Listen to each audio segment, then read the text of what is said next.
দুদিন ধরে বন্যা পরিস্থিতির কিছুটা উন্নতি হলেও গতরাতে শুরু হওয়া অতি ভারী বৃষ্টি ও পাহাড়ি ঢলে সিলেট অঞ্চলে বন্যা পরিস্থিতির ফের অবনতি হয়েছে। আবারও বাড়ছে নদ নদীর পানি। এরই মধ্যে নগরীর নতুন নতুন এলাকা প্লাবিত হয়েছে। গত 9 ঘন্টায় সিলেটে বৃষ্টিপাত রেকর্ড হয়েছে 48 মিলিমিটার। এদিকে সুনামগঞ্জ তাহিরপুর সড়কে পানি ওঠায় বিচ্ছিন্ন হয়েছে সড়ক যোগাযোগ।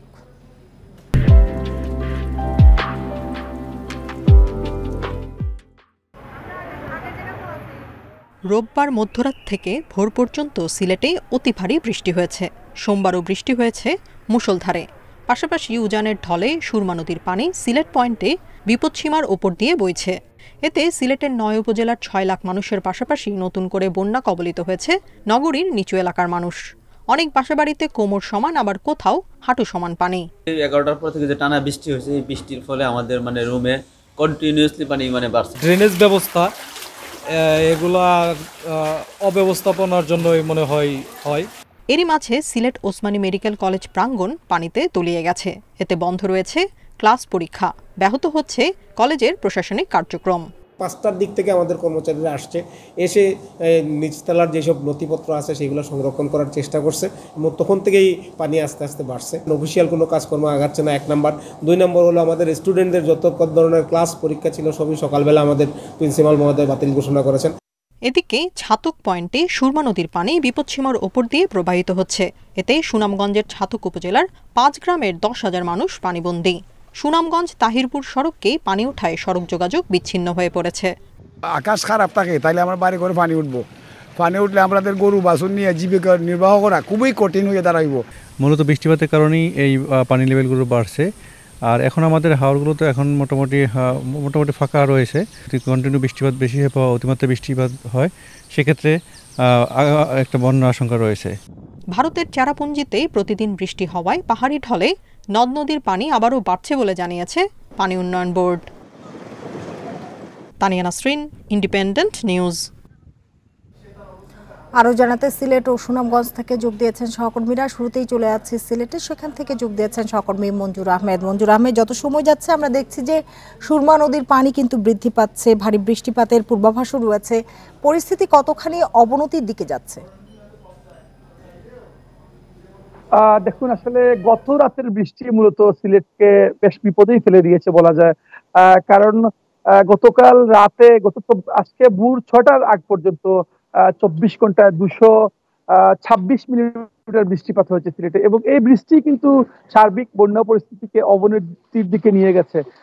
এবং নগরীর যে নিচু এলাকাগুলো আছে এই এলাকাগুলো প্লাবিত হয়েছে। বিশেষ করে সুরমার তীর উপচে কিন্তু যে নিচু এলাকাগুলো আছে, উপশহর, 13 রতন, তালতলা, জামতলা, এই এলাকাগুলো মানুষ বেশি এফেক্টেড হয়েছেন এবং গতকাল রাত থেকে অনেকের বাসা বাড়িতে পানি উঠে গেছে। তো ভারী বৃষ্টিপাত হয়েছে, টানা বৃষ্টিপাতের কারণে রাত 12টা থেকে টানা 3 ঘন্টা ভারী বৃষ্টিপাত হয়েছে এবং এই সময়টাতেই মূলত অনেকের বাসা বাড়িতে পানি ঢুকে গেছে। কোমর পানি, হাঁটু পানি পর্যন্ত অনেকের বাসা বাড়িতে। বেশ দুর্ভোগের মধ্যে আছে সিলেট মহানগরের মানুষ এই মুহূর্তে। তবে সকাল থেকে আসলে বৃষ্টিপাতের পরিমাণ কিছুটা কমেছে। সকাল 6টা থেকে বিকেল 3টা পর্যন্ত 48 মিলিমিটার বৃষ্টি হয়েছে এবং এই যে বৃষ্টি হচ্ছে, এই বৃষ্টি এবং উজান থেকে নেমে আসে পাহাড়ি ঢলে কিন্তু নদীর পানি বাড়ছে। বিশেষ করে সীমান্ত যে উপজেলাগুলো আছে, যেগুলো বন্যা আক্রান্ত, প্রায় 9টি উপজেলায় এখন পর্যন্ত বন্যা দেখা দিয়েছে এবং এই উপজেলাগুলোর থেকে কিন্তু গত 2 দিন ধরে বন্যা পরিস্থিতির উন্নতি হচ্ছিল, পানি ধীরে ধীরে নেমে আসছিল। কিন্তু হঠাৎ করে বৃষ্টি হওয়ার কারণে নদীর পানি কিছুটা বেড়েছে। তবে আজকে সকাল থেকে তীব্র বৃষ্টি হচ্ছে না, সে কারণে কিছুটা হলেও আশার সঞ্চার হয়েছে স্থানীয়দের মধ্যে। আপনি জানেন যে এই 9টি উপজেলার প্রায় 6 লাখ মানুষ কিন্তু পানিবন্দী অবস্থায় আছেন এবং 194টি আশ্রয় কেন্দ্র খোলা হয়েছিল, কিন্তু আশ্রয় কেন্দ্র থেকে মানুষজন বাড়ি ফিরতে শুরু করেছিলেন। গতকাল পর্যন্ত 5,000 জন ছিলেন প্রথম থেকে, এর মধ্যে প্রায় 3,500 মানুষ কিন্তু তাদের বাড়িতে চলে গেছেন। 1500-র মতো মানুষ আছেন এখন পর্যন্ত আশ্রয় কেন্দ্রে। সিটি কর্পোরেশনের এলাকায় কিন্তু 2টি আশ্রয় কেন্দ্র খোলা হচ্ছে। নিচু এলাকার যেসব এলাকা প্লাবিত হচ্ছে এসব এলাকার প্রায় 200 থেকে 250 জন মানুষ কিন্তু আশ্রয় কেন্দ্রে আশ্রয় নিয়েছেন। তো সব মিলিয়ে যদি বলি, সার্বিক বন্যা পরিস্থিতি এখন আসলে বৃষ্টির কারণে কিছুটা অবনতির দিকে যাচ্ছে। তবে আবহাওয়া অধিদপ্তর আমাদের বলছে যে আরো দুদিন হালকা থেকে মাঝারি বৃষ্টিপাতের একটা সম্ভাবনা আছে, তারপরে হয়তো ধীরে ধীরে পরিস্থিতির কিছুটা উন্নতি হবে। কিন্তু এই 2 দিন কিন্তু যদি বৃষ্টিপাত হয় তাহলে কিন্তু সিলেট নগরবাসীর যে দুর্ভোগ, সেই দুর্ভোগটা কিন্তু বাড়বে না, কমবে না, বরং বাড়বে। মঞ্জুর, আপনি থাকুন আমাদের সাথে। এবার চলে যাব সুনামগঞ্জে, সেখান থেকে যোগ দিয়েছেন আরেক সহকর্মী জাকির হোসেন। জাকির হোসেন, তাহিরপুর সুনামগঞ্জ সড়কে পানি উঠে গেছে, এই সড়কে যারা চলাচল করেন সেই চলাচলকারীদের দুর্ভোগ আসলে কতখানি?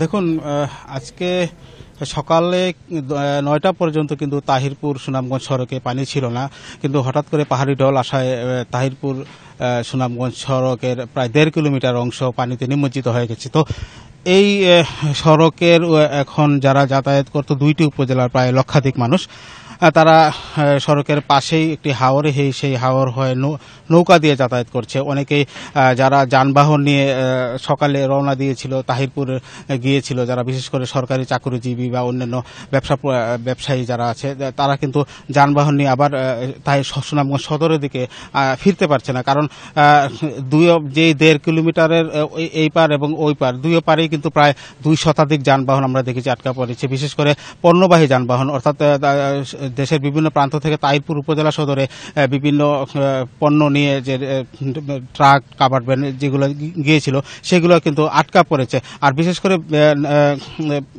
মানুষের যে দুর্ভোগ সেটা আসলে বলে বোঝানোর মতো না। এখন নৌকা দিয়ে তারা যাতায়াত করছে, আর নৌকাওয়ালারা কিন্তু, নৌকার যে মালিকরা রয়েছে তারাও কিন্তু একটা বাড়তি অর্থ আদায় করছে, এমনটাই আমাদের কাছে অভিযোগ করেছেন। আর আপনাকে একটা বিষয় এখন বলে রেখে, এই মুহূর্তে কিন্তু সুনামগঞ্জে রুদ্রোজ্জ্বল আবহাওয়া।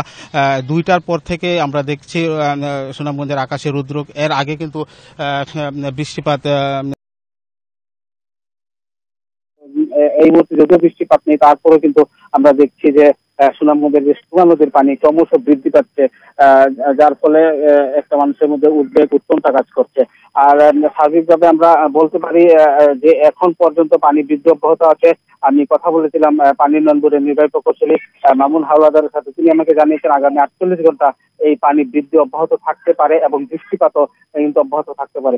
যদি জাকির, আরেকটি বিষয় একটু জানতে চাই, ছাতকে যেসব এলাকা বিশেষ করে ইসলামপুর ইউনিয়ন পানিতে তলিয়ে গেছে, সেখানকার মানুষদের আশ্রয় কেন্দ্রে নেওয়া হচ্ছে কিনা? দেখুন, আমি কিছুক্ষণ আগে কথা বলেছিলাম জেলা প্রশাসক মোহাম্মদ রাশেদ ইকবাল চৌধুরীর সাথে। তিনি আমাকে জানিয়েছেন যে সমস্ত এলাকা ইতিমধ্যে পানিবন্দী অবস্থায় তাদেরকে আশ্রয় কেন্দ্রে নিয়ে আসার জন্য আশ্রয় কেন্দ্র খোলা হয়েছে। তাদের বন্যা কবলিতদের জন্য জিয়ার চাল মজুদ আছে, এছাড়াও বাড়তি জিয়ার চাল এবং ত্রাণের জন্য মন্ত্রণালয় তারা চিঠি প্রেরণ করেছে, এমনটাই তিনি আমাদেরকে জানিয়েছেন। আর এই এখন যে পরিস্থিতি আমরা দেখতে পাচ্ছি সুনামগঞ্জে, যেভাবে পানি বৃদ্ধি পাচ্ছে, সেই পানি যদি আরো বৃদ্ধি পেতে থাকে তাহলে কিন্তু সুনামগঞ্জে যে আশঙ্কা করা হচ্ছে যে বন্যা হয়ে যাবে, এই বন্যা আজকে হয়তো বা আজকে নাগাদই সুনামগঞ্জের সুরমা নদীর পানি বিপদ অতিক্রম করে সুনামগঞ্জ শহরে পানি প্রবেশ করতে পারে। তো এই ছিল আমার কাছে সুনামগঞ্জের পানি বৃদ্ধির সর্বশেষ খবর। সিলেট ও সুনামগঞ্জের বন্যা পরিস্থিতি নিয়ে জানাচ্ছিলেন সহকর্মীরা।